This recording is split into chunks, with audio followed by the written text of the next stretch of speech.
Alright, so we're out here in the yard today, and we're seeing if my tractor or my lawnmower will start up after it broke down as I was making the first loop while cutting the grass. So I'm at the tractor now. What we thought the problem was is maybe it was a gas. I'm not too sure now. Opened it up. There's still gas in there. Alright, so I don't know what's wrong with it. Let's go see if it'll turn over again. Hopefully it will. It didn't last time. But it's on a hill, so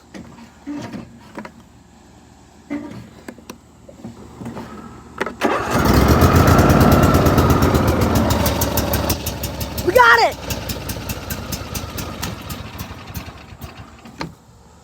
Part 2.